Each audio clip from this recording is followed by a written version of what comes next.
So, we are discussing about Heidegger's concept of hermeneutics. And I said the focus of Heidegger on hermeneutics was not so much on knowing a thing, that is not the main focus, not so much on understanding something.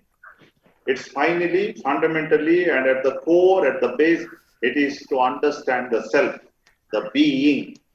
And the best way to understand the being is to understand Dasein, because Dasein is supposed to be the caretaker of being. Dasein is supposed to be the being which understands the real being. So that's why. So we have said enough and more in the previous class, so I don't repeat.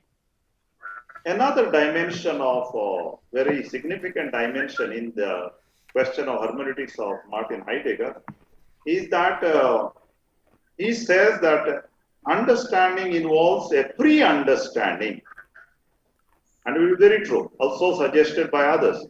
Every understanding involves a pre-understanding, what we normally call a prejudice. Now here the word prejudice has to be understood correctly. Normally we understand prejudice means something which is wrong, which is biased, but that is not the meaning here. Here is, we have always a pre-understanding, a pre-judgment. Prejudice means what? A pre-judgment, prejudice, a pre-judgment. So there is always a judgment before judgment, and that is a must. Therefore, without pre-understanding, we cannot have an understanding. We cannot have an understanding. So there is always a pre-understanding.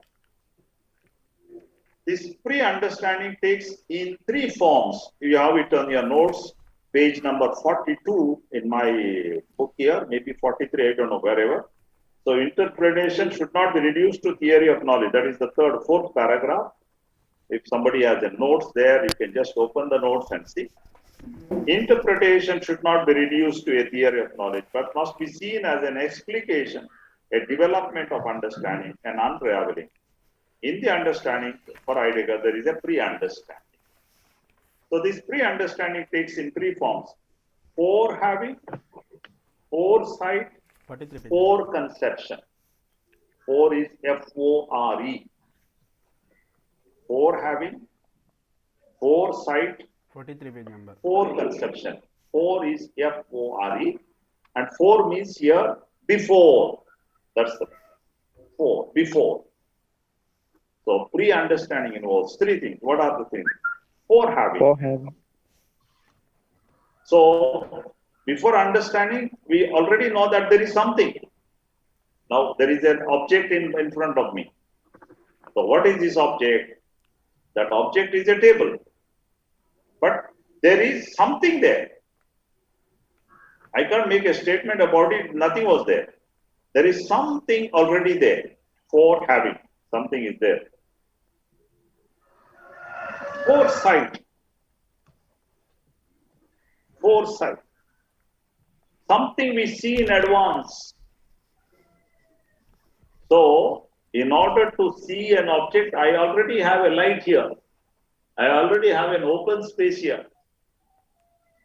I already have a light. I already have an open space. Then only I can see something.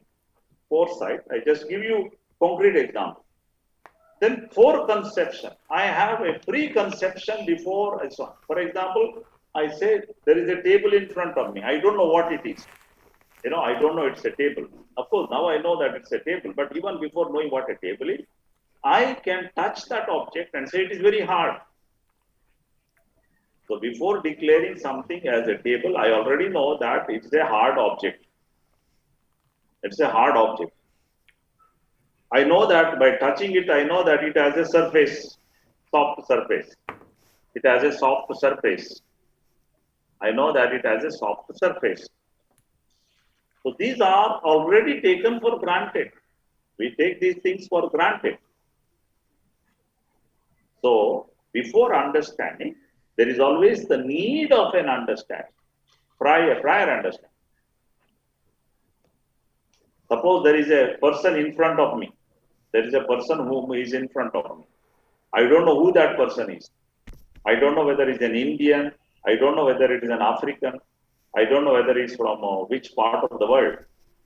But I know one thing is clear. What is the thing that I know? He is a human.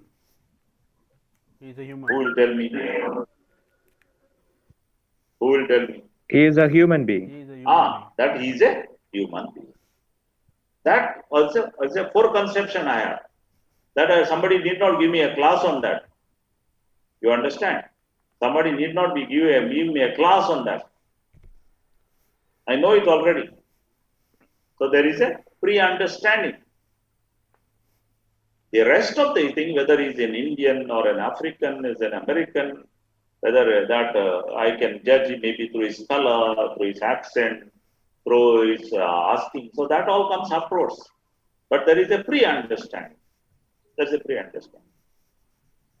Even before that, there is a pre-understanding. So I know there is an object right in front of me. So my friend, this one is, he is building a house, and Rajesh, and he is most probably sitting somewhere in that half-built house. Yes, And when I see that, I don't know whether it's a house, whether it is but I know that it's an object, something I can see. He is under something. Shed. Do you follow me? He is under something. Whether it's a house, whether it's but he's under something. Shed. So that understanding is a pre-understanding. So there is always a pre-understanding before understanding.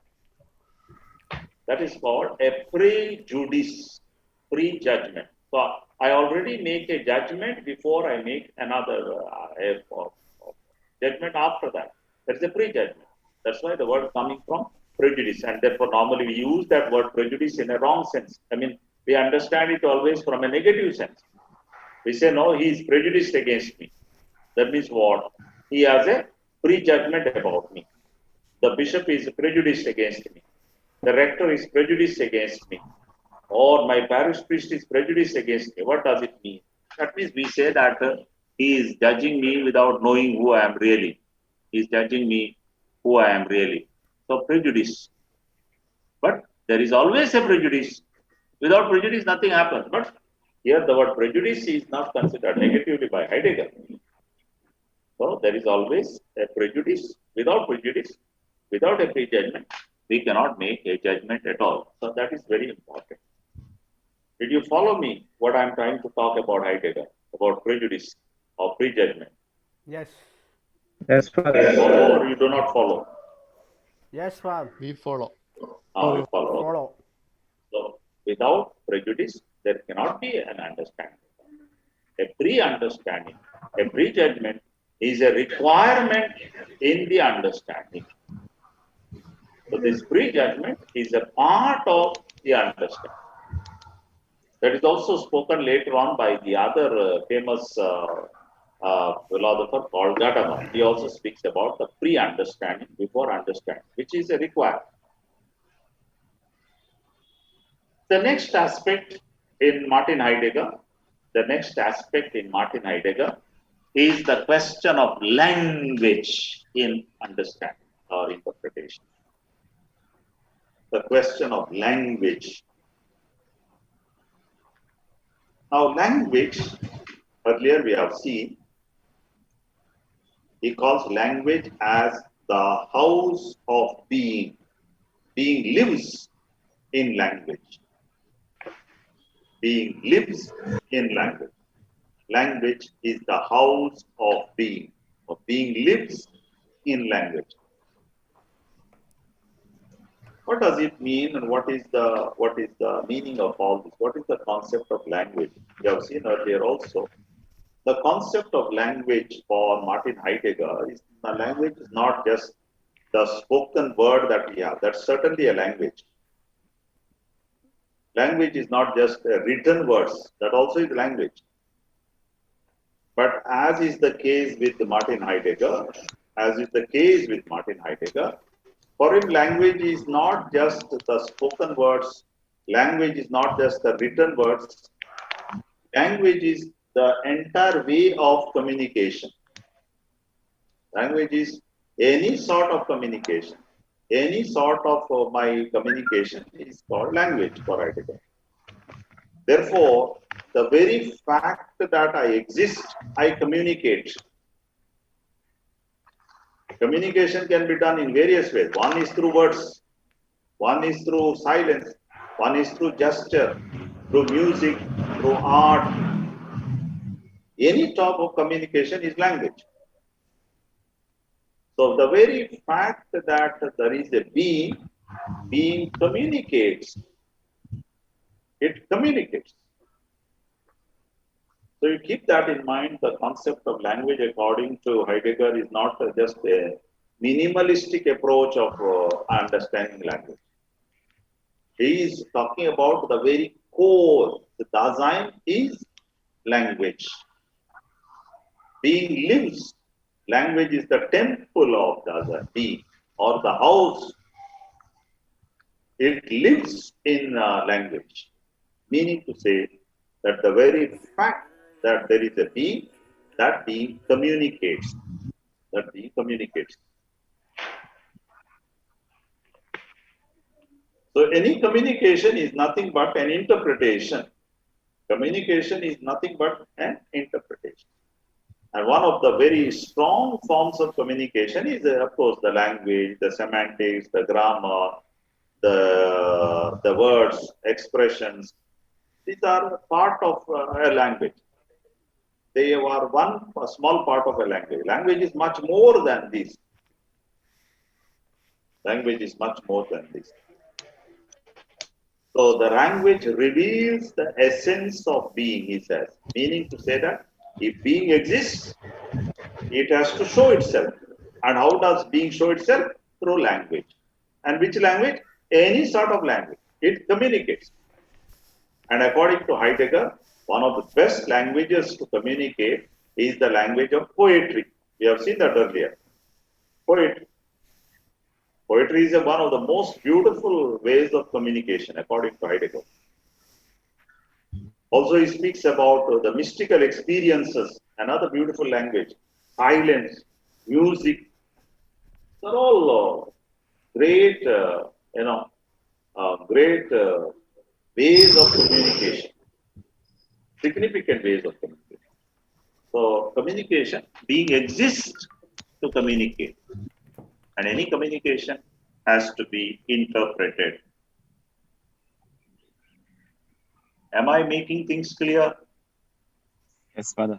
So you see, Heidegger's entire way of looking at hermeneutics, we see how it is so different than a very narrow understanding of hermeneutics. It is not just trying to take a book and trying to understand a text. It is not just trying to see the grammatical structure of a text. It is not just trying to understand the meaning of the word. It's not just trying to go back to the origin of the word. No. Here understanding takes place. The fundamental understanding is understanding being. Understanding. And being is understood. That is the basics of hermeneutics. That is the basics of philosophical hermeneutics. So understanding here is not just a conceptual idea, which I understand means I know it is at the mind level, but understanding here is at the existence level. The very fact that I exist, I understand. So my basic question or fundamental need that I have to is to understand the Dasein, my very self. To understand is to experience my very self. So this is in gist or in summary what is the concept of hermeneutics according to Martin Heidegger. This is only an introduction. It's only a very short introduction. I'm trying to communicate to you in a very simple language so that you get something